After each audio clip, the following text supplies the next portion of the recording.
بە هەوڵی لیژنەی کشتوکاڵی پەرلەمانی کوردستان دۆسیەی پارەی گەنمی 3 ساڵی جوتیارانی هەرێم لە لای حکوومەتی عێراق زیندوو کراوەتەوە و لە ئایندەیەکی نزیکدا پارەکە ڕەوانەی هەرێمی کوردستان دەکرێت.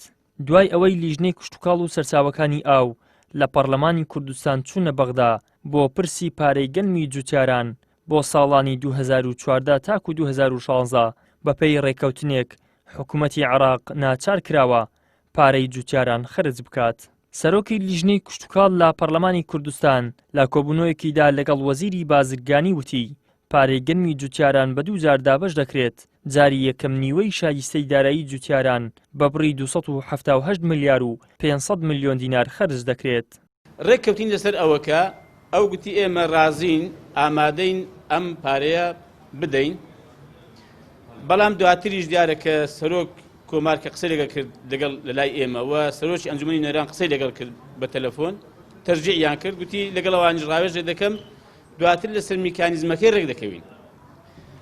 ئەم شەو بەڕێز سەرۆک کۆماری عێراق کە وەزیری بازرگانیشی لەلا بوو بە تەلەفۆن هەرسێکمان گفتوگویەکمان کرد بۆ ماوەیەک مناقشەی بابەتەی کرا.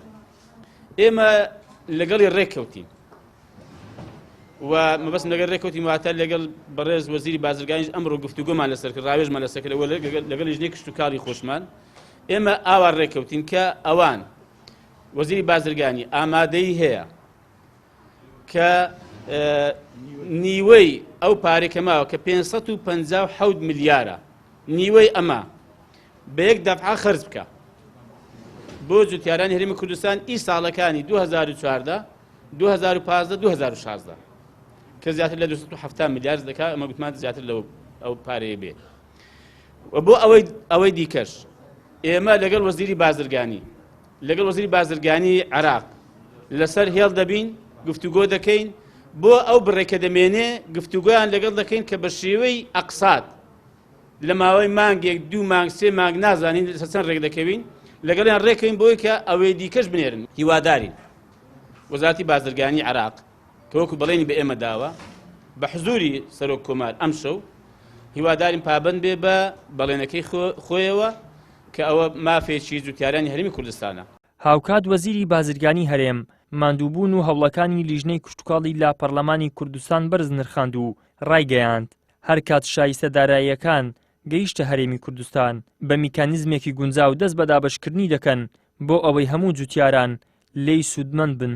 ئەو کێشەیەی مستحقاتی جوتیارانی هەرێمی کوردستان بابەتێکە لە مێژە هەموو ئەو لایەنە پەیوەندیدارانە خەریکین بۆ ئەوەی مافی جوتیاران بجێڕینەوە و دەستخۆشی لە کاک عەبدولستار و لێژنەی کشتوکاڵی پەرلەمانی کوردستان دەکەین کە ئەم هەنگاوەیان ناوە.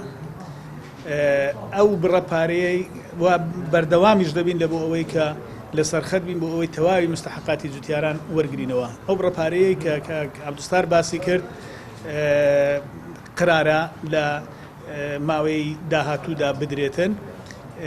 باس لە میکانیزمی تەوزیعکردنەکەی کرا کە چۆن تەوزیع دەکرێت. ئێمە لە وەزارەتی بازرگانی بە شێوەیەک تەوزیعیەکەین کە بەڕێژە بێ هەموو جوتیارەکان تێدا مستحق بن.